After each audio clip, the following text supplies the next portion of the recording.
title of tonight's panel is Imagining Our Way to Freedom, Art, Activism, and World Making. So thank you all for joining us tonight in this conversation, and welcome back to those of you who were here last week for Out of the Classrooms and Into the Street. So let me thank the event's co-sponsors, the Anne Braden Institute for Social Justice Research, the Commonwealth Center for the Humanities and Society, the Graduate Certificate in Diversity Literacy, the Departments of Pan-African Studies, Philosophy, Political Science, and Sociology, the Women's Center, and Phi Sigma Alpha. We're grateful to the work of WGST Chair Dawn Heineken, Administrative Specialist Jan Rayburn, and Brandon Harwood, who's here from the Commonwealth Center. Let me also acknowledge my fabulous colleagues and co-organizers, Drs. Kyla Story and Ann Caldwell.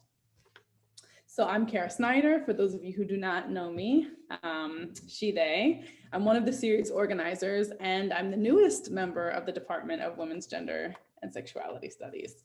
So let me just say, I'm very excited and honored to be here at the University of Louisville. And today I'm also a little anxious and feeling a little down, so I'm looking forward to this conversation.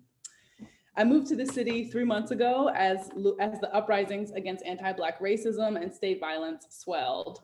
The world was watching Louisville. Recognizing this visibility, together with folks from WGST, we conceived of an event that is both a celebration and a demand. We celebrate the vision and activism of local leaders who are here with us today, and in particular, the leadership of Black women in films. And we encourage more members of the UofL community to join in the uprising. We acknowledge the tragedy of Breonna Taylor's murder at the hands of the police and demand all eyes remain on Louisville as the struggle continues. As organizers, we wanted to do a series because the fight for justice for Breonna Taylor and for the Black, brown, and poor residents of our city is an ongoing struggle with multiple intersections. Over 4 panels this fall. So we began with education, and now we are thinking about art and activism. We highlight the labor of the activists involved, and we hope that you'll join them in demanding racial and economic justice. So next week, the title of the panel will be All of Us or None of Us, Connecting the Dots with Black Lives Matter Across the Americas. So it'll be a transnational approach to the activism that's happening. And then our final panel will be about justice. So we'll have Lanita Baker, who is one of the lawyers for Breonna Taylor's family, Katura Heron, the author of Breonna's Law, Ashanti Scott, a local activist. And so we're really, and one of the people who's here tonight, Sherry Dawson, to talk about visions of justice. So with no further ado, let me introduce tonight's moderator, Professor Nefertiti Burton. Nefertiti Burton, she, her, is a professor and chair of the University of Louisville's Department of Theater Arts.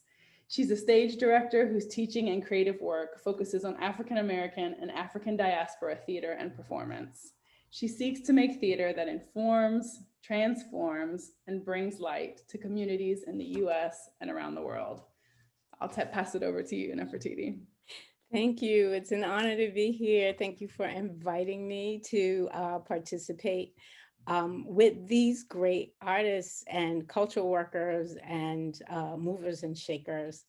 So without wasting any time, because I know we have some great things to talk about, I'm going to invite our panelists to introduce themselves.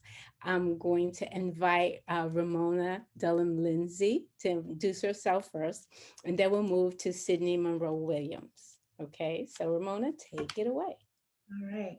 Thank you for having me. I am Ramona Lindsey. I am a visual artist, a philanthropist, a speaker at times, but most importantly, a curious citizen, a person who's always trying to ask questions and seeking answers at the same time. As a visual artist, I've been a practicing visual artist for about 10 years. I am a self-taught visual artist. I am drawn to the textiles and the African American tradition of quilting, but I also have a social practice. And with my social practice, it is very related to that African American quilting tradition of taking things that have been discarded, seen as useless, but our mothers and grandmothers would take those pieces and stitch them together to create something that's nurturing, loving, that wraps the community, that wraps a family. And so I see my social practice as doing the same thing, as taking the bits and pieces of us as people and finding ways to stitch us together so we can create something new, um, something that's needed and nurturing together. And so I take that into not only my visual art practice, but also my professional career.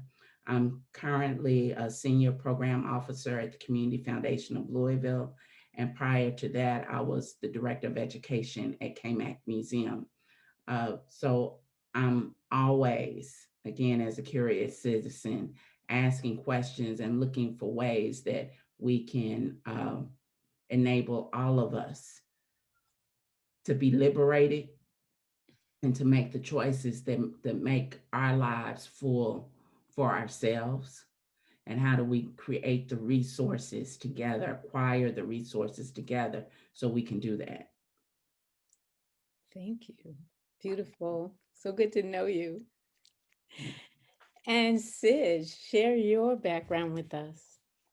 Come on, Stitch. I love that imagery, Ramona. I'm Sidney Monroe Williams. I prefer they, them pronouns, and I am an assistant professor in the theater department, and more specifically in the African American theater program. I started my journey at UofL in 2018. Prior to getting to UofL, I was in Boston, Massachusetts, working at the Theater Offensive, which is an LGBTQ theater organization, and I oversaw youth programming for LGBTQ youth 14 to 20-ish in Boston, arts programming and activism and social justice and leadership programming. Prior to that, I got my MFA at the University of Texas in Austin in drama and theater for youth and communities. And there I really kind of studied techniques and methodologies and approaches to working in communities, using theater in communities with marginalized populations and also with young people. Before Austin, I was in North Little Rock, Arkansas, which is where I'm from, and grew up and was born and raised. I kind of define myself as a community-based theater artist that is interested in transformative theater approaches that spark dialogue and transform communities or build communities and spark us into action. This semester, I'm teaching queer theater, history of African American theater, and tools for global theater. And those classes are cross-listed with PAS and Women's and Gender Studies. But I keep the train moving in the spring with Theater for Social Change. And that is also cross-listed with PAS and Women's and Gender Studies, but also the Social Change Department. Hey, Sherry Dawson, shout out. So when it comes to pedagogy and my practice, I like to cross-pollinate. I like to have dialogue. I like to have a lot of people in the room. I like to mix and learn. I like to switch up power dynamics. And I like to hold us accountable and to be held accountable. So I'm really excited to be at UofL and to be doing that work with Nefertiti Burton in the theater department and in the African American theater program with my colleagues. Some things I'm working on right now. I'm writing a one-person show. I'm actually finishing it and filming some excerpts from it, but it's called Nasty White Folks and Other Filth, where I explore messages of cleanliness in regards to race and who has the privilege to be filthy and what is the maintenance of upholding cleanliness. In 2021, I'll be working with Idea Story Lab and Roots 101 in the Fraser Museum for the Unknown Project. And I'll be creating an original play that is an immersive experience on the Belle of Louisville. So if you love theater and if you love steamboats, get at me. And that's just like me in a nutshell. In a nutshell. Okay, that was a lot. That was a lot. I know, right? Okay, no, but that's mean, good because I definitely want to know more about nasty white folks. I've been meaning to ask you about that for some time, so maybe we'll get into that tonight. But anyway, before we get started, there was a question that was recommended by Dr. Kyla's Story. So I want to make sure that we jump right in with that one. And that doesn't mean, folks out there listening, that you don't get a chance to ask your questions, but your questions come a little later. Thank you very much. So she asks, how do you all define world making? And how does this relate to your experiences of using art or activism to create different worlds? I can start. This is actually something I've been coming back to in my Tools for a Global Theater class with my graduate students. And we're specifically looking at what does it mean to do art in a global context. And so that's really made me come back to how I map what I do, what parts of the city do I spend my money, where do I feel like I belong, where do I feel unsafe. And so I think that can be, I think I'm going to approach it from this queer perspective of, I think as a queer person of color, I have learned to make community and build family sometimes very quickly out of necessity, but also just because of the experiences of queer folks and how we come to depend on each other. I think that I take that with me into my art in the sense of I try to approach it in the sense of sometimes quickly setting up relationships and trust and communication and dialogue in order to accomplish a larger collective task. I'm usually working within a theatrical format of sorts. So we are usually not always working towards performance, but it might be telling our stories. It might be representing our communities. It might be retelling our history or reauthoring our futures. So those are usually some of the collective ways that I'm trying to engage folks in making space or reauthoring narratives, so to speak. Beautiful, thank you. Any thoughts, Ramona? Yes. You know, world making was a term when I first heard it was very new to me. And I started thinking what could that mean and what does it mean for me? And when I start thinking about world making, I start thinking about ecosystems and how there are different components in spaces that make that total space what it needs to be for not just simple survival, but thriving. And so I start to think about how does the work I do create space for people to thrive? And how do we begin to shift systems that don't allow for that thriving? And I think as when I think about artists, I think there's so many resources that we don't necessarily have the opportunity to tap into, especially financial resources, especially space for us to do our work, to show our work, um, to even space and to create our work. So for me, world making is trying to connect artists with those resources that allows us to do all of those things that create for a thriving ecosystem that not only includes us as artists, but also everyone who's functioning within this space, this world, this universe that we have to coexist in, that we have to coexist and thrive in together. Mm. And and so I see that as part of the work for me, is really looking at how do I connect those dots? How do I connect those resources? And how do I use my own art practice to help people see that there are gaps between how much access different people have to those resources based on race, gender, and all those other things that we try to classify and separate each other from. But we need to, I think, figure out ways how to again stitch all of our differences together, because in that diversity is strength. And so how do we use all of that to create this world where we all can be the people that we were created to be?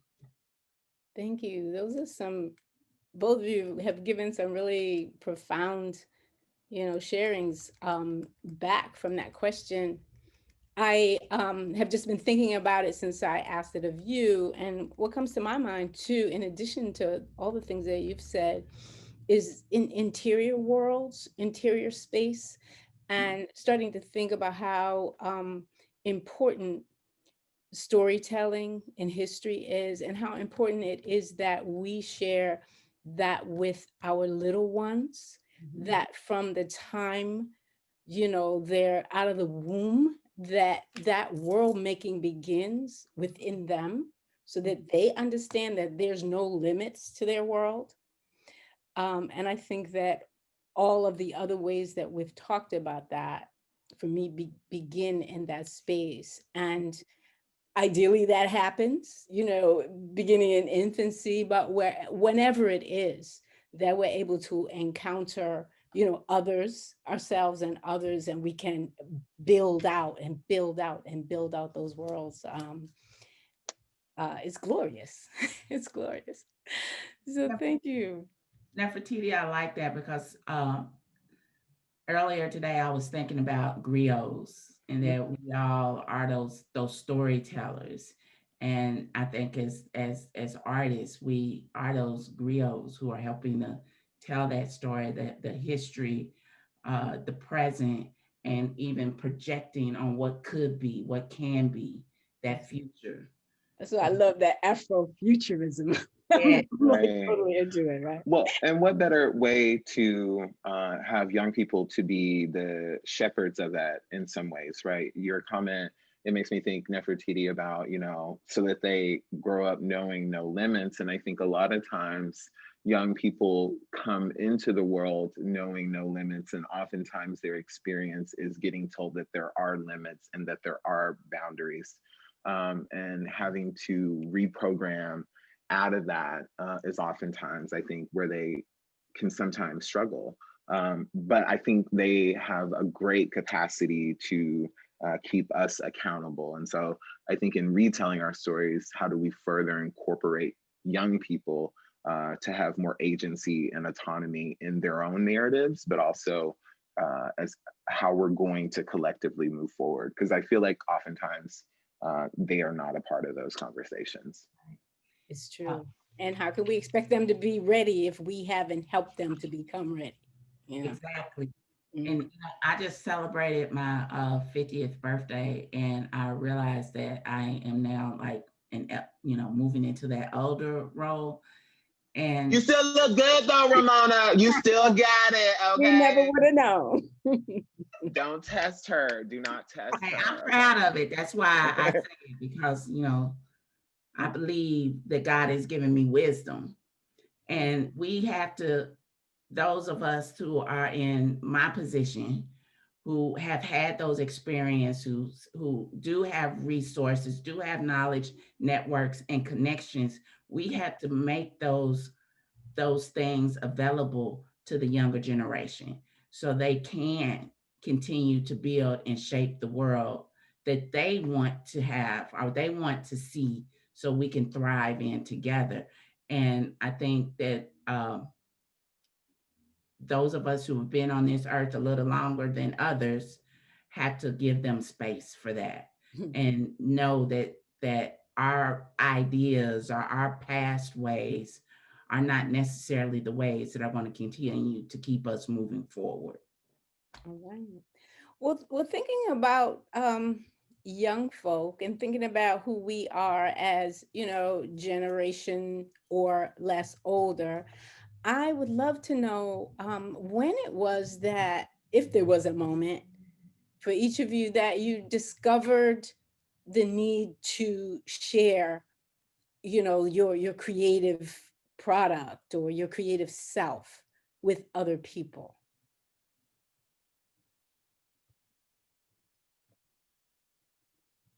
Ramona, you want to go? Yeah, I'll go. You went first last time, so I guess I'll step into the space. I was trying to get a young generation some space, to go first. But anyway, I think I've always considered myself as being creative, but like Sidney said, me growing up, I was not encouraged to do anything in the artistic realm. It's like you got to make money, and you're not going to do that being a creative person. You're not going to do that being an artist. So for me, my art was always for me internally. It was the way that I released, it was the way that I processed my emotions, my feelings, but it was me. But in my 40s, I moved to Chicago and was working with, and I was teaching elementary school. And so I was teaching all those subjects. And while working with my fourth graders and dealing with all the gun violence that was happening in Chicago, and I was a transplant to Chicago. This would have been about 2010.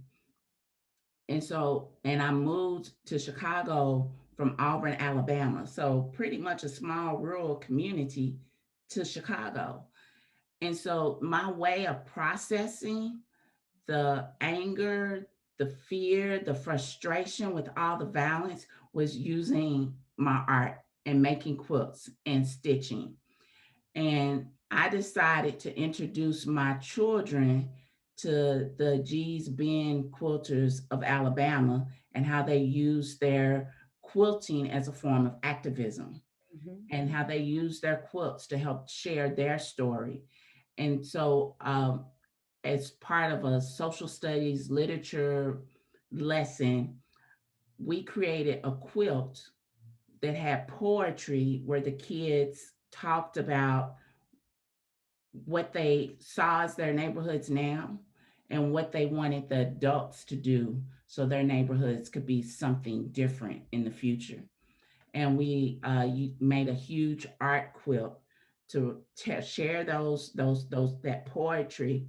And they also wanted to honor the kids under the age of 18 who had died within I think it was like a 5-year time span.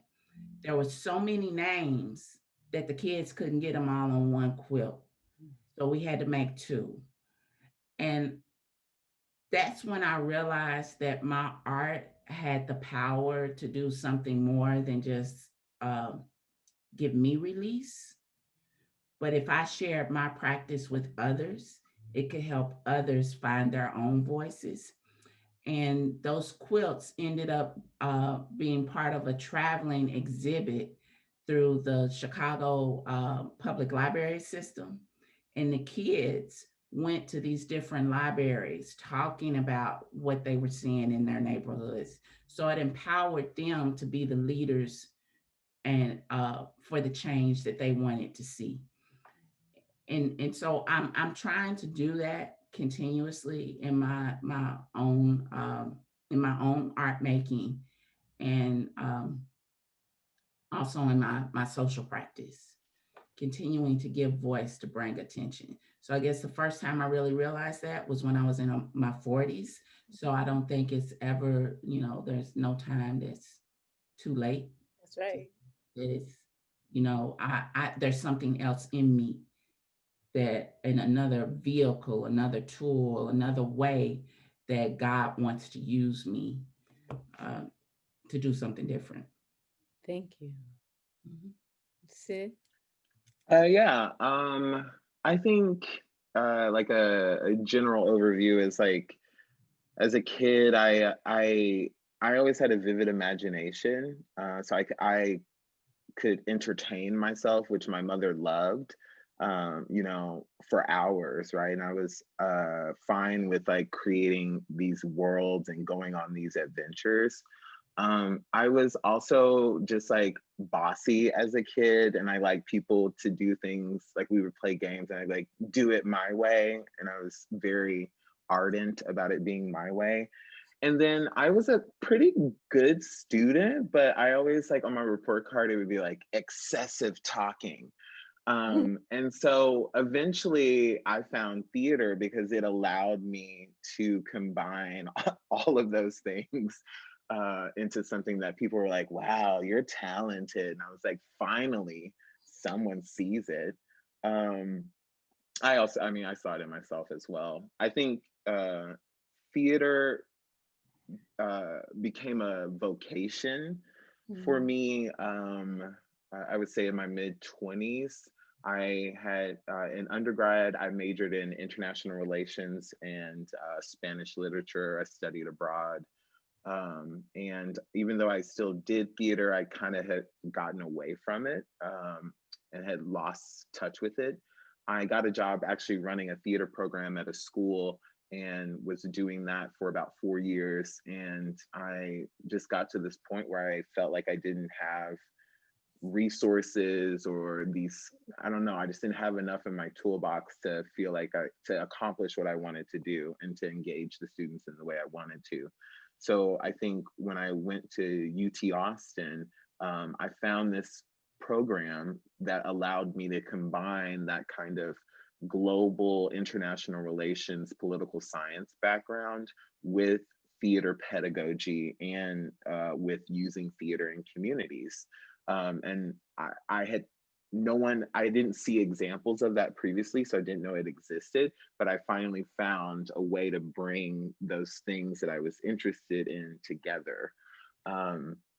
That led me to, I mentioned this in my intro, I wrote my thesis on LGBTQ youth theater. So I started a youth theater ensemble in Austin, Texas, and wrote about that process. That then sent me to Boston to the Theater Offensive, had been running LGBTQ youth programs for about 20 years. So when I took over running those programs, I kind of was in this nexus of, you know, my bosses, everyone's LGBTQA, you know, like my boss, the young people, the interns, the assistants. I could literally show up in a muumuu and a jock string and like everyone would be like, yes, queen, yes, you know, like, so I had this like awakening where I was like, wow, I can be queer and I can be professional and I can be an artist and I can do theater. And for so long, those felt like they couldn't exist together. They had to be compartmentalized.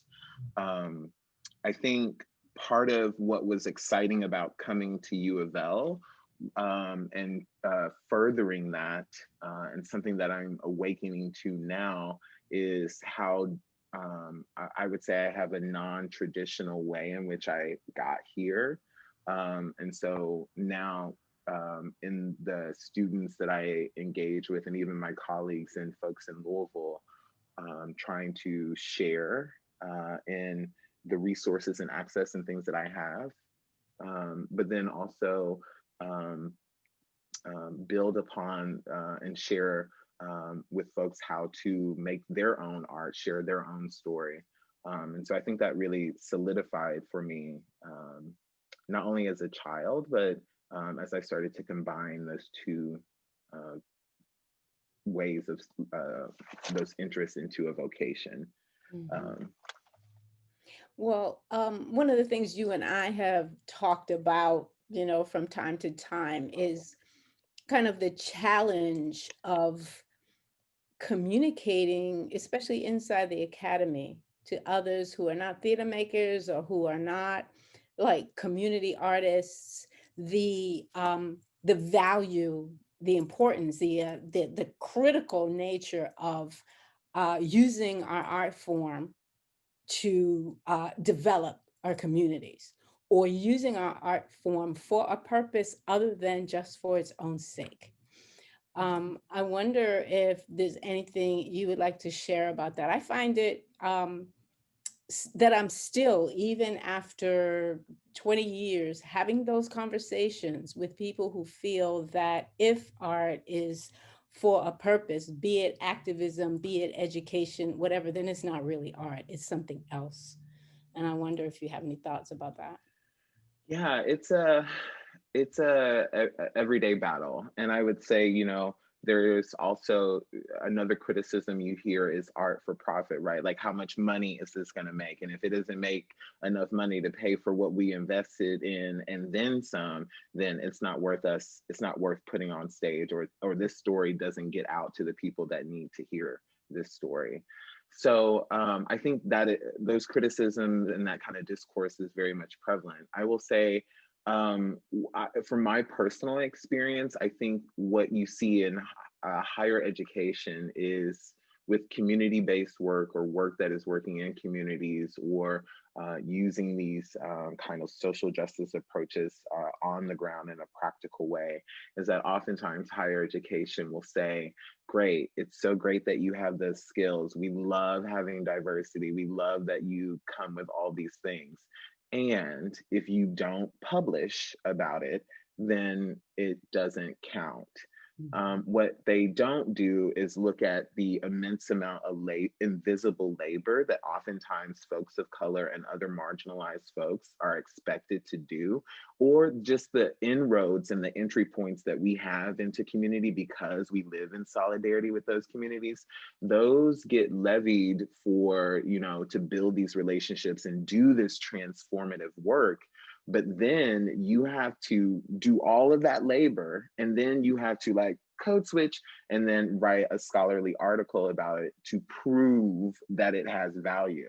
And that could be also connected to how much money you bring in, or how esteemed are the folks that you're working with. Are you producing at LORT theaters, professional theaters? What I majored in and what I specialize in is I don't care to work in those. I've worked in those spaces, and I do continue to work in those spaces. I think, again, as I said, I love cross-pollination, and it's not one or the other for me. But oftentimes when you do community-based work, it's devalued. I particularly in its labor and in its overall impact in communities and or with young people or social change. But I think when people see young people telling their stories, or speaking truth to power, or learning how to own a performance and stand in confidence, they can see the impact then, and they're like, I get it, right? But oftentimes there's not that reciprocity in value. I really don't want to see another generation of creative people having to go through this struggle of having to prove the value of their work. Ramona, I wonder if you have some reflections on this. I don't know if, as a community, foundation worker and somebody who's worked at Kmart, Kmart and so forth, if you have had that same kind of challenge. Yeah, and when I was thinking about art as activism, what do we do now? I was really been thinking about who has the right to value art creation. And we're seeing it a lot in the visual arts world, where young Black and African artists are being highly sought after now. And the way that the visual arts market works is that once an artist sells their work, let's say they sell it to a gallery is representing, they sell their work, some collector buys their work, and eventually that work is auctioned on the secondary market. Once that artist lets go of that work,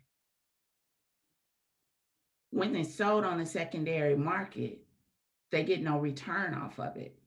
So there are so many young artists of color who collectors are speculating on their work, Mm.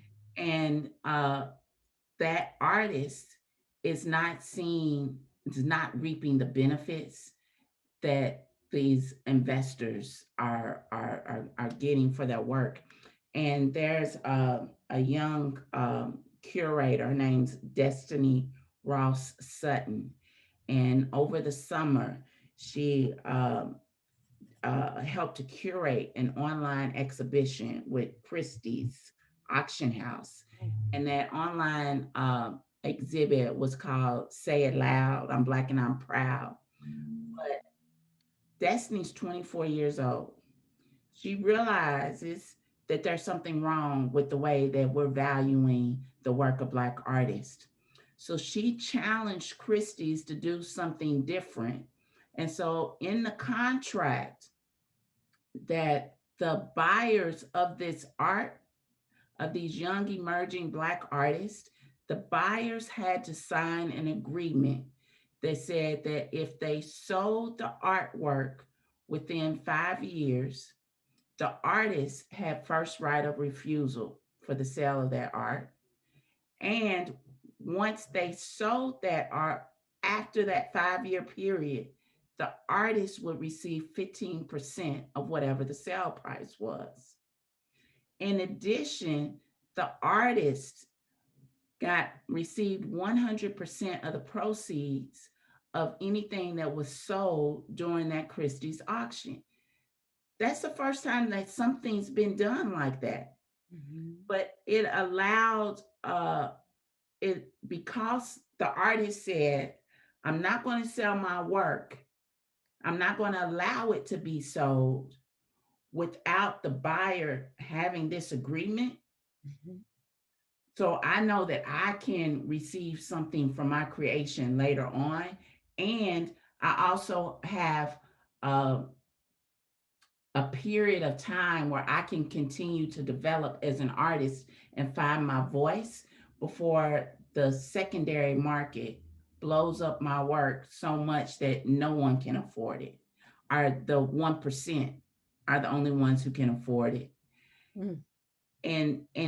And I think that we as artists, specifically Black artists, have to be more, I don't want to say creative, but we have to take charge of how we allow our work to be used, and that we are the ones who set the value for whatever that work is and what that process is.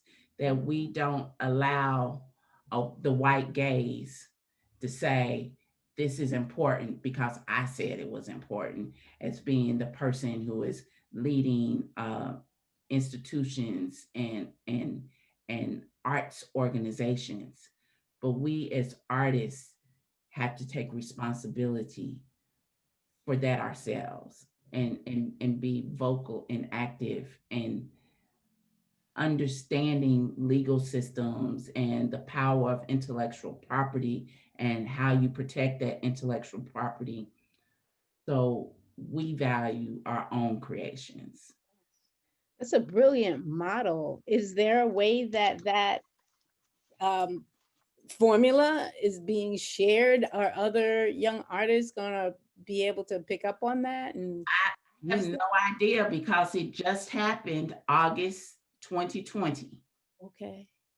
But So I think this points to a larger issue because prior to coming to U of L, I worked in a nonprofit that was doing, community-based work and artistic-based work. And I've worked in other educational and other nonprofit for-profit spaces as well.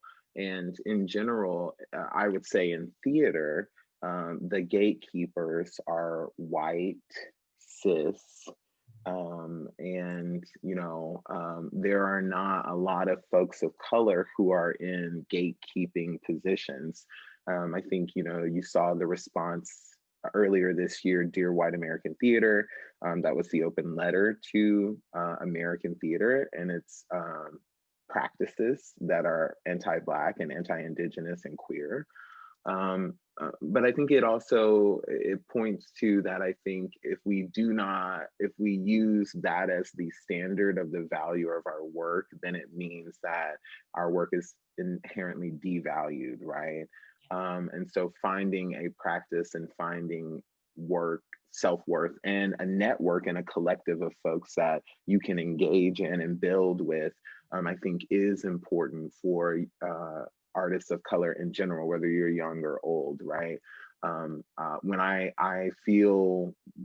don't feel as artsy fartsy when I'm like disconnected and like away from engaging with people that help replenish and reciprocate that kind of engagement. So I do think that's important as far as looking at the sustainability of artists of color, and that is something vital that is needed to sustain artists of color.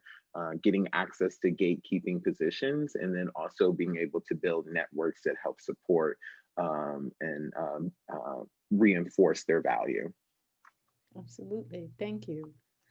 Speaking of, connections and collaborations, I wondered if there were any local, national, global groups or artists that you are working with, that you would like to work with going forward in order to achieve not only your personal goals, but also the more community-based goals that you've discussed. Well, for me, I really think land and having access to land and space for us to do the things that that we want to do in our communities is crucial. And I think that, for example, the West End, the South End of Louisville, there are very few cultural assets in those areas. And I think about the work of Theaster Gates in Chicago with the Dorchester projects, Rick Lowe and Houston with Project Row House, where they took abandoned properties and turned them into cultural assets. I think about Titus Kafar, who is one of those young Black emerging artists that blew up, and his work is in galleries, museum spaces, and large collections, but he has reinvested his success in creating a space in his hometown of New Haven, Connecticut, where not just artists to create work, but they have a 1-year fellowship where they support 7 artists to create new works. They bring in 8 high school apprentices who work with those 7 artists. Plus, they also bring in 2 curators. So everyone's who's feeds that art ecosystem is learning together during this 1-year fellowship in a space that was created from the proceeds of one of those artists. And so I would like to see something like that happen here in Louisville. And one of my dreams, goals, missions is to purchase a home that has been previously abandoned in the Shawnee neighborhood and turn it into an artist residency space, maybe something similar to what Dr. Margaret Burroughs did in the South Side of Chicago with the Southside Cultural Center, where they used her and her husband lived in the space, but they also invited artists in for art talks, gallery shows, introduced the community to new artists. And from that, Dr. Burroughs' collection ended up starting the DeSable Museum. So we have to start somewhere. And so I want to one day, prayerfully very soon, to be able to do something similar to that here in Louisville. And if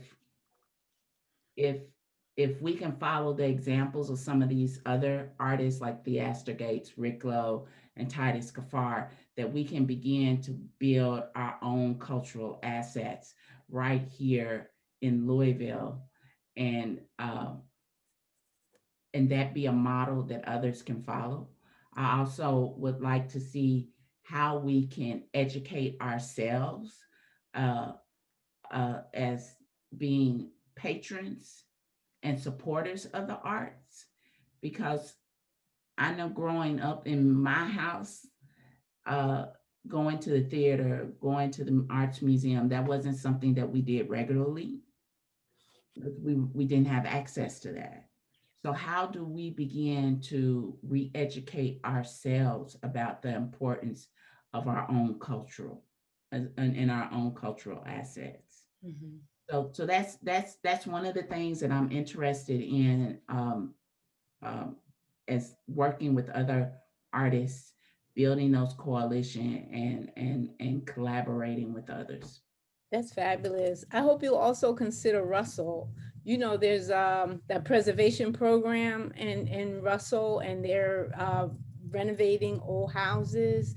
And the Kentucky Center for African American Heritage is really interested in doing something real similar to what you described. So maybe we could talk offline some more, because that's a magnificent idea that should happen. It needs to happen. We can make that happen. And it could be that my home is the place where the artists lay their heads at night, and then they go down the street and there's a studio where they're creating. So it's like we're using all of our, it's like it's a network of support Mhm. to develop the cultural assets. And if we develop our own curators, we don't have to worry about who the gatekeepers are. Right. And you know, Muhammad Ali Boulevard from I think Ninth Street all the way to the end of the boulevard is supposed to be an art and culture corridor. That's supposed to be, Hmm. there's supposed to be funding being put in place for that to be an art and culture corridor. So we'll have to keep this conversation going. Yeah. Okay. Yes, Yeah. yes. So Sid, talk about collaborations. I know you're all up in it, all kinds of stuff. I am so busy. Like Rona has like shut down everything else, but what Rona has not stopped is pre-tenure like grind. That's what she has not shut down. But even if that wasn't going on, I'm happy to be working and I'm happy to have my health. As I mentioned in my intro, I'm working on Nasty White Folks and Other Filth. This one person show is kind of an exploration and a personal narrative of me hearing messages from my grandmother, who worked in the servitude of white people for most of her life. And when she would be back home and around us, she would sometimes reference the nastiness of white folks and how that was not a tenable standard for us. Mm. And so I think about when I go off to college at this private liberal arts school where I'm like a handful of Black folk. And I start cohabitating with white people, and I realize that we have different messages around what cleanliness is. And it comes to some very confrontational moments. I lose friends, I like pop off at people. But then I also start to identify with other Black people that, hey, I've heard that too. Or other, cultural folks who've immigrated to America and been like, no, that's not how we clean, right? So I just got really interested in these messages of cleanliness that we hear and that we grow up with, and how that influences how we engage with people. And I try to unpack who has the privilege to be filthy and what does a filthy behavior beget. Like if you continue to maintain that filthiness, how does that permeate? How does that stench permeate into other areas of life and behavior? But then also I try to look at when you're trying to maintain pristineness and be clean, and how the wear and tear of that can really sometimes be unsustainable. So it's lighthearted, it's fun, it's queer, and it's a good time. But I try to engage people in thinking a little bit more about those messages and how they transfer into our everyday life. I mentioned also I'm working on the Unknown project with Hannah Drake and Ideas Lab. And that'll be in 2021 on the Belle of Louisville. That's still a little bit shaky and edge out. You know, I don't have to worry about that till next year. But I am excited to be telling unknown Black narratives of Louisville and this area, and being able to engage Louisvillians and Kentuckiana, this area, in this kind of historical landmark that is the Belle of Louisville, but also engaging us in our history in an intentional way. Other than that, one thing that's on my docket is that I would love to apply for a Fulbright to start a little bit more discourse between the African American theater program and other diasporic Black and people of color performing traditions. I think we have something really unique and special here, in that we focus on Black diasporic theatrical practices, and that's not done anywhere else. And so I want to put that on a global perspective, and I want to increase our dialogues with other international players in that. This is this probably won't ever come true, but I'm just gonna put it in the ether. Augusto Boal wrote this book. Augusto Boal, Brazilian theater of the oppressed practitioner, wrote this book called Legislative Theater. And it got me thinking about how theater works within politics. Now stay with me.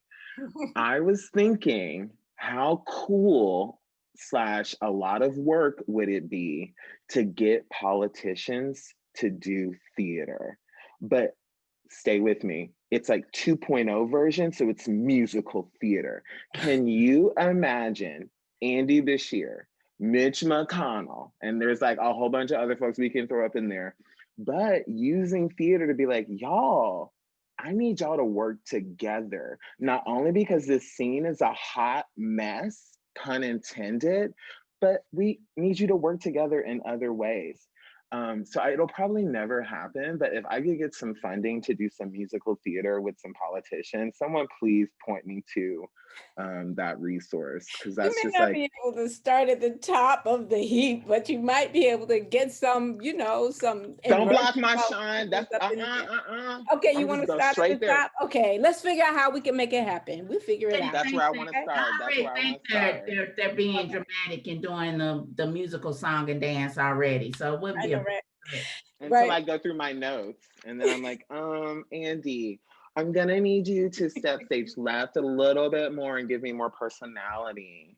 Yeah, so all jokes aside, but that is a serious thing. I think other collaborations, really quickly, I'm working with Ulfa Nassari in the engineering school on the Athena Advance grant to counter implicit bias against women of color in tenure and promotion in STEM fields. I also just recently worked with the Speed Museum, Kim Spence, on their Burt Hurley exhibit to perform some of his work.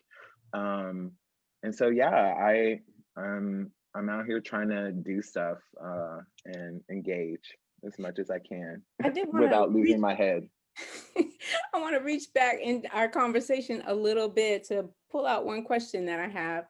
And you mentioned your consistent work over time with LGBTQ youth in theater. And I'm wondering what exists here in Louisville in that realm, and whether or not, there's work we could be doing with the AATP with queer youth, or just sort of what and what you've encountered in that way. Yeah, so there's Louisville Youth Group, which I think, I don't know what their programming has been like since COVID, but they had weekly and monthly programming for LGBTQA, mostly kind of teenage age young folks. And I visited their programming a couple of times, and that was a resource as well. I know that Kyla Story, and I'm currently forgetting her co-host on Strange Fruit. I think it's Jason. Jason. Jason. Gardner. He is very integral in or was in the ballroom community here. Again, because of COVID and things of that nature, I don't know what is going on in that scene. So I would say I am interested in learning more. I think I'm still searching for what that looks like in Louisville. It's a little amorphous to me, just as like my personal experience as a queer person of color in Louisville. So I think there are people doing work here, like Louisville Youth Group and Jason as well with the ballroom scene. But I don't, I think an opportunity for the AATP. So I think one, the integration of programming and or plays and or content that represent those narratives is like one way to speak to that.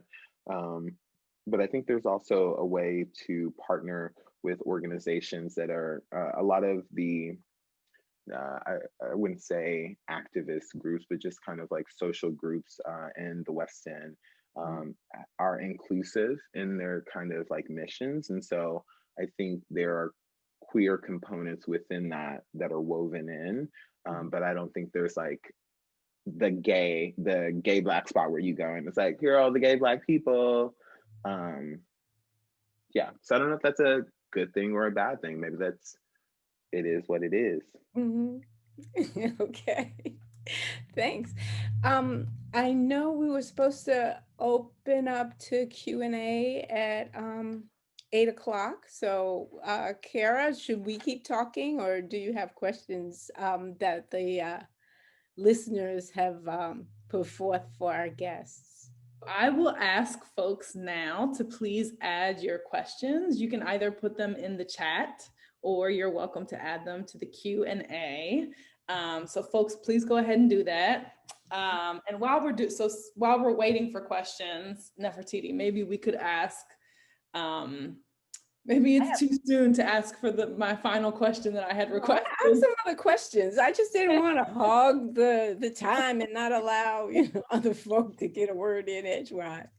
But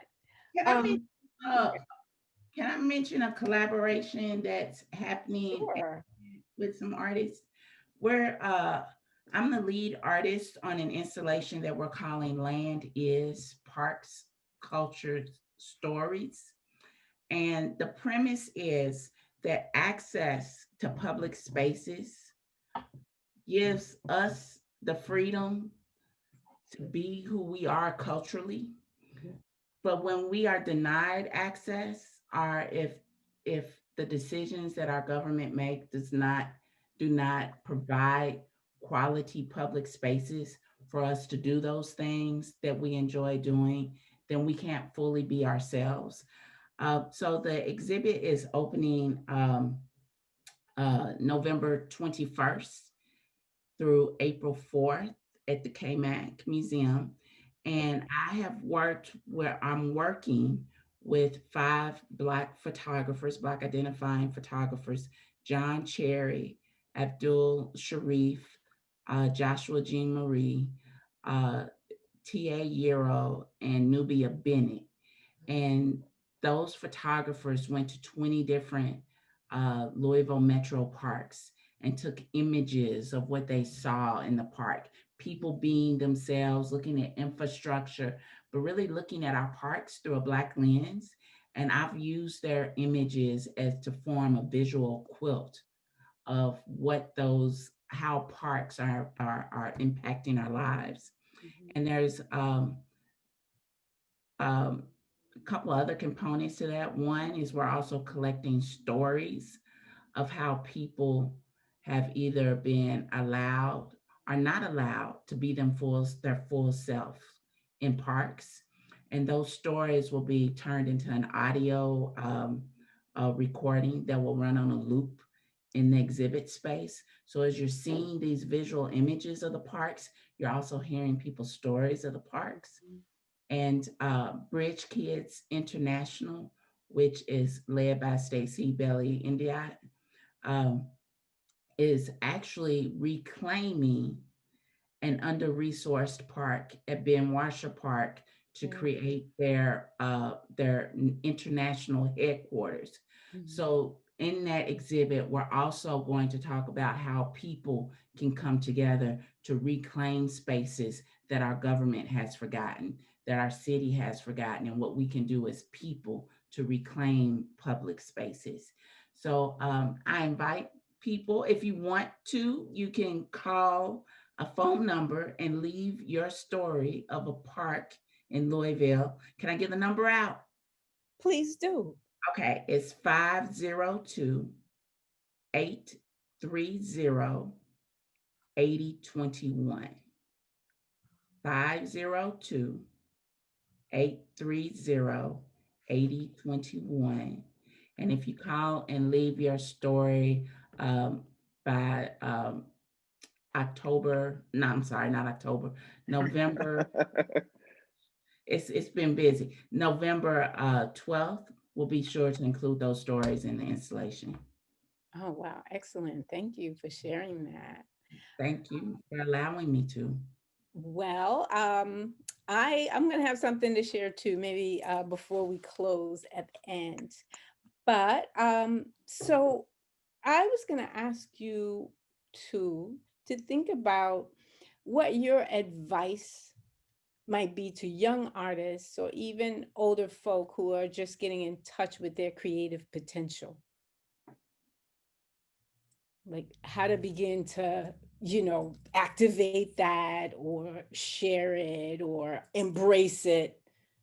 I think one of the hardest things, maybe this is just personal, maybe it's just me, but a hard thing can be to claim your creative self, to claim your artistry, or to claim your will, or your activism, as an artist.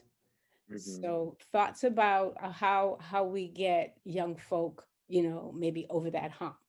And you already spoke, Ramona, about it's never too late. So no matter the age. I try to, in improv acting, one of the rules is to say yes and when I was teaching improv, I kept drilling this rule into my students. You have to say yes and you have to say yes and you have to accept what someone gives you, and then you have to send it back with something and give something back.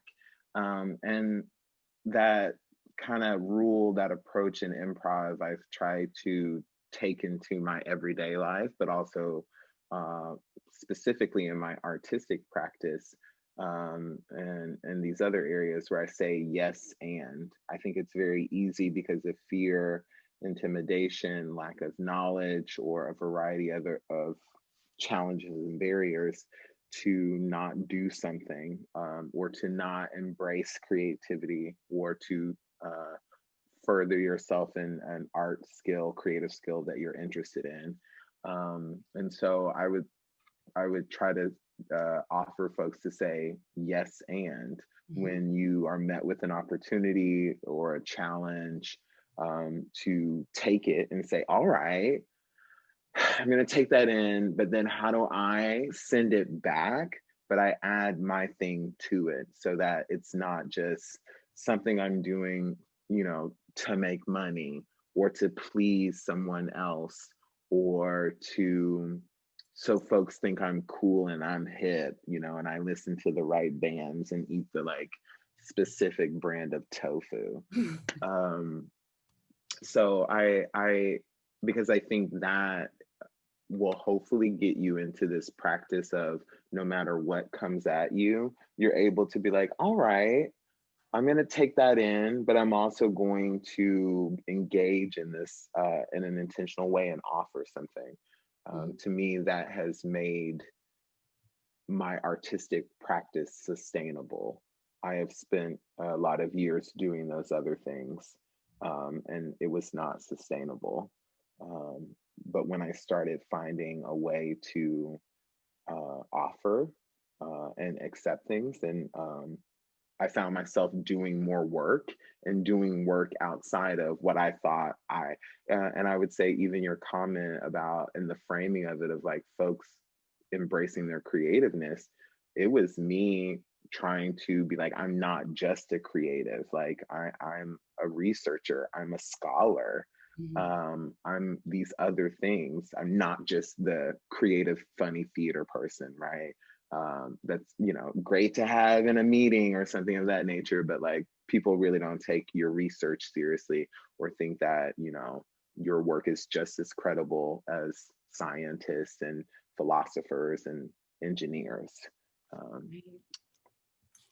Thank you. I think from So, go ahead. I think for me, did you have a follow-up for Sydney? No, go ahead. I was going to say, I think for me, being stepping into this creative space and claiming my creative space older was because of fear. And I, you know, I had some opportunities to do some things with my art when I was younger, but I was like, is that going to allow me to have the life that I want to live? Is that Mm-hmm. going to allow me to travel, buy a home, be able to purchase a car? Well, I have to buy the bus everywhere. And I was like, I don't think it's going to allow me to do that. And so I started to go the safe route because that's what everyone else was doing. Mm-hmm. And I think that as I've gotten older, that I realized that the way that everybody else is doing it is not what's going to feed Ramona's soul. Mm-hmm. And once I let go of the fear of being accepted by society standards and accepted that God has a bigger purpose for me and it's not necessarily the way that everybody else is doing things, that when I accepted that and started to walk in my own power, that even though I might not have had the financial resources that I thought I needed, I always ended up with the things that I did need. Mm-hmm. And I always learned a lesson as I took one step further into what I saw as my purpose. And and so I had to let go of the fear and then continue to just take one small step at a time. And as I took one small step, other doors opened up. And then I saw the next step and then the next step. There's a local textile artist here, Sunshine Joe is what he goes by. You know Sunshine Joe? Yeah, he comes to the center sometime. He does like long work, right? Yeah, Yeah, it's really long and like embroidered work. right. And when I met Sunshine Joe, I wasn't creating my work, but I was working at KMAT as the director of education.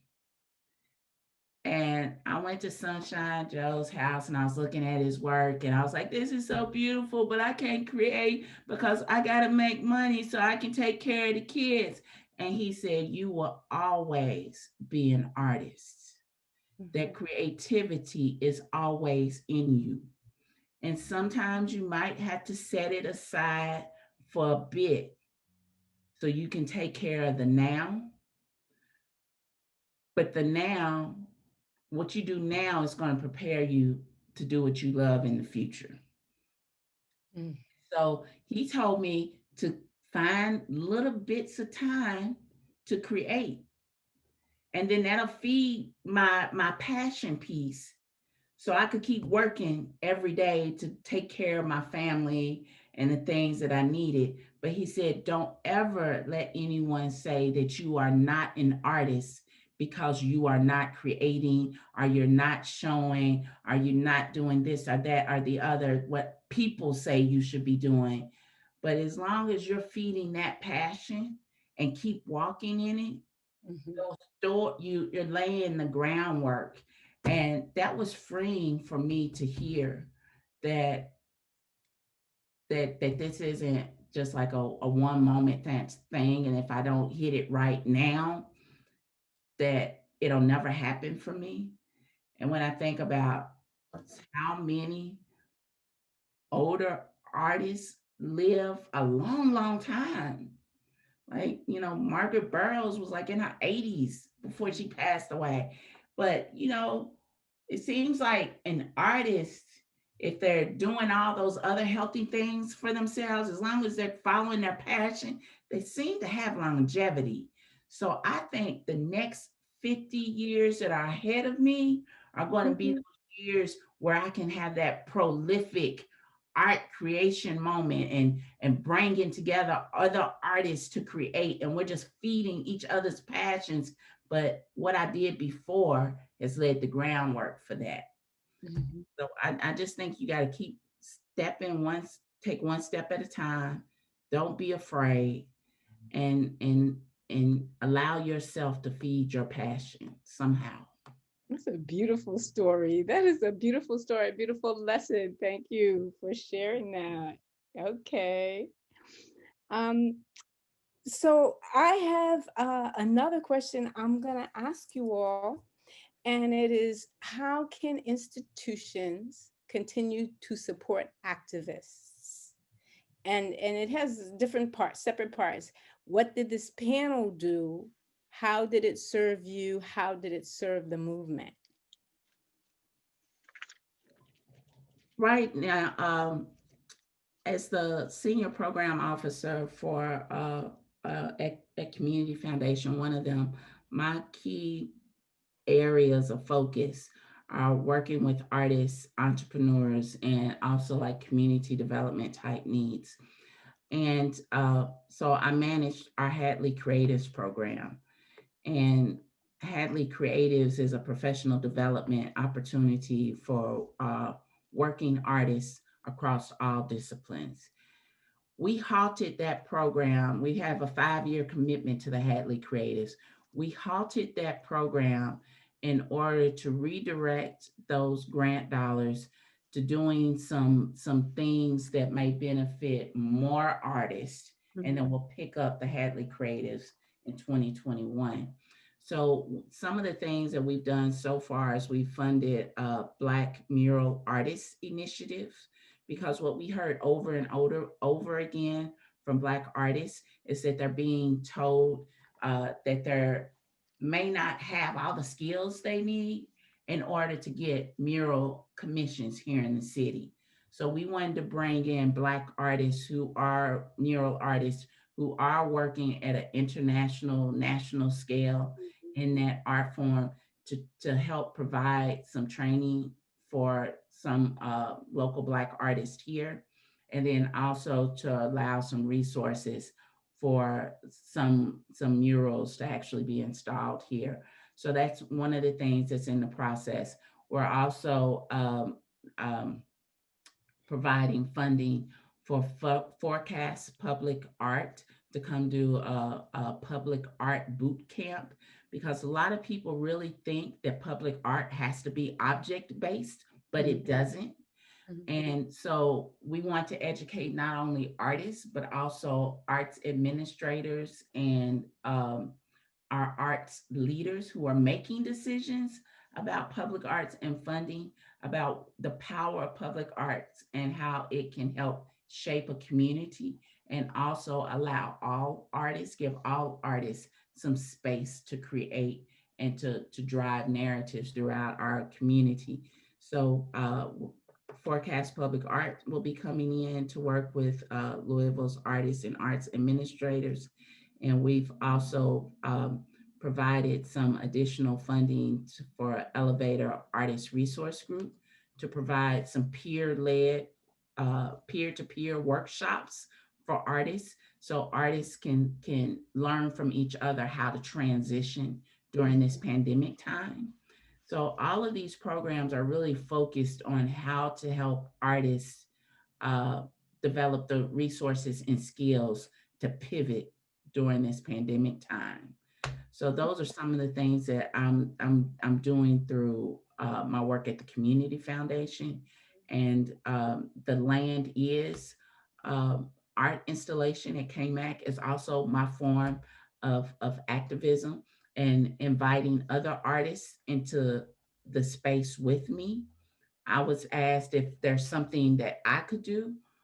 And I think that we as artists, when we're given opportunities, we need to think about how can, through my opportunity, how can I impact other artists through this opportunity? Um, so instead of just Ramona Dallum Lindsey being on display, there are 6 artists in total being on display and having their work seen in a museum. And then we have all these other voices, all of these city voices being able to share their narratives, their stories. Um, and the reason for the Land Is project came up because during the pandemic, going to a public park is really one of the only places you can go to release from being quarantined. But I went to Shawnee Park one day during the quarantine and it was shut off so they could test people. Then I walked down the street to Chickasaw Park and they had police standing and sitting in their cars blocking the entrance to Chickasaw Park. So the 2 biggest parks in the West End, I was denied access to because of the pandemic. But then I drove out to Seneca Park and there were so many people in the park that I was afraid. I was like, I'm going to get sick because there's too many people here. I said, there's something wrong with this. There's something wrong with the decisions that we're making and how we're allowing access to these spaces that are supposed to be public. So this work, the Land Is project, is also my other form of activism at this point. And how will people find out about opportunities to connect with the initiatives that you described? Well, all of them are still in the works. The forecast public art workshops we'll start marketing those around January. So will be, if you can connect through the Community Foundation of Louisville's website. We have a newsletter. You can register for that newsletter. Some of that information will be shared there. The peer-to-peer workshops will be marketed by Elevator Public Arts. So I would just say stay tuned. Okay. Yeah. All right. Well, we know who to get into contact with if we don't hear anything, right? We'll hear. Yes. All of these things are we're finalizing all the pieces now. So but they are coming. Great. Thank you. Mm-hmm. Sid, anything you want to share? Yeah, while Ramona was talking, I was just writing some connections and things. So how can institutions support artivism and the folks that are doing that work and invested in it? Shout out to Kentucky Fund for the Arts that were giving out Black Artist grants in 2 cycles there earlier this year. In September, or I guess it was from like July to October in that area. So I thought that was a great way of them reallocating funds to artists to respond to some things that were going on in Louisville. And I think, as Ramona mentioned, there's other folks who like Hadley Creatives, and there's other initiatives that are doing professional development and hoping to foster networking and skill building with artists. I will say something that institutions can do to go a step further beyond that is that oftentimes you gain those things and you get that networking, but there are not jobs or there are not like opportunities to like move your work forward. So great, you got those skills, you did that networking, but it's really not like connecting to the actual production and reception and further progress of work. So I think sometimes that is a missing component in strategic plans and artistic development. Just some things that I think in general, because I tend to be very opinionated, I think that there should be a youth leadership council component to Metro Council. I think that's one way that that institution can better support the youth leadership development of young people in Louisville that is absent right now to me. And I think it's untenable that we don't have young people being involved in youth leadership development in a more intentional way in the city.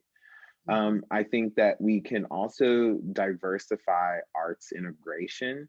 And what I mean by that is I think sometimes we look to very traditional art forms as like, what is art? What is creativity? And I think we are seeing with technology and just the ways in which our world is changing. I think that there are other ways, and this goes back to your previous question about creativity, to engage people in creativity. So, we're having the radio theater class this semester at UofL, but that connects to teaching people about podcasting, right? This audio way to tell your story. It also makes me think about teaching folks sound engineering. There's a really great group here in town called Rhythm Science Sound, who uses sound engineering as a social justice approach to teaching young people to make music and like create art for themselves. So, I even think about like, what about a short film festival or something of that nature? Those are other ways to diversify the ways in which we're engaging people in creativity. So it's not just, oh, you do theater, oh, you do visual art, oh, you do music. And not that that's all that's going on, but I just think that sometimes those are the defaults. Again, returning to Kentucky Fund for the Arts, I think that they do a good job of trying to get artists into schools and into other places. But the reality is that you have to jump through a bunch of hoops to be able to be certified to receive those funds and then to be able to get into schools. And I think that that just eliminates a lot of people who live in the community in proximity to these schools and could be offering more of their creative and artistic skills to schools, but there's not that channel right now. Also, Louisville has beautiful parks, and I think it's unfortunate that oftentimes our creative and or artistic or public art are in parts of the city where folks don't feel like they belong. And I think that we could do a better job of supporting art happening around the city and our beautiful parks that distributes the access to all of our communities versus having to cross boundaries to get to art. And that would be my last thing, is that it feels like at times in Louisville, you really have to cross a lot of boundaries to get to things. And sometimes if you don't know where it is or how to like navigate that space, then you just don't get it. And so how do we take down some of those boundaries? I think we all can look more intentionally about that, specifically in art making in Louisville. Absolutely. I want to echo here. I know we only have 1 minute left, so we might not have time to get. We just got a question. I know. It's from Dr. Joanna Montu-Gabriel, who's joining us from NC State. How do you all manage institutional dimensions and demands of your work with your creative work, and or find ways to merge these two together? And how do you regenerate and replenish your creativity? So maybe just in a few seconds, if you could at least answer the second part of that question, which I think is a fantastic way to end, with replenishing and regeneration. I'm laughing because I'm challenged with that right now. I'm on vacation, but I'm on vacation so I can create art. I took the week off so I could make art. I think we have to schedule time and then hold ourselves to it. Yeah. And I'm bad at doing that, but that's what I think I have to do. And it's a process, so I'm going to get better. I think balancing work and professional things, I struggle with. I don't think it's ever like perfect or ever super balanced. So I'm still working that out. I have started to give myself some grace and to realize that it's not all or nothing. I think oftentimes in higher education, things can feel like they are, and me just giving myself some grace. I think that is also connected to how I replenish, is really setting aside time for me to focus on things that are not work. Like my garden that the squirrels keep tearing up, and that this war I keep waging with them to like protect my like kohlrabi. Or I just bought some rollerblades and I'm hoping I don't like break an elbow or a wrist, but I'm gonna teach myself to rollerblade. So I also just recently got back from connecting with some friends. So the way I replenish is I do have to turn off those obligations and really invest in cultivating a life for myself. Otherwise, I become consumed with producing and just being a cog in the machine, which that is not cute. A good walk helps too. It does. I think the key is, like you both said, is committing to that time to refresh yourself. Anybody that knows me well knows that my passion is Tai Chi. So, but even then, I have to claim that time. Like today, I stopped all work, even though I was overdue with everything. And I went up on my roof and I played Tai Chi for like 45 minutes. And that was extraordinary. So yeah, you gotta claim it. That's the only way you're gonna get it and keep it. So we're gonna let you all get back and claim your time now. I love just imagining you on your roof doing Tai Chi and you, Sidney, playing in your garden. And Ramona, I hope that you can really take the rest of the week and make some art. So everyone in the audience is giving you loud rounds of applause right now. Thank you all so much for sharing of your creative genius, of your joy. This was just a fantastic panel. Thank you, panelist and moderator. And everybody, we hope to see you next week. Again, the name of that panel is All of Us or None of Us, Connecting the Dots Between Black Lives Matter in Louisville and the Americas. So with that, have a good night. All right. Such a pleasure. Thank you all again.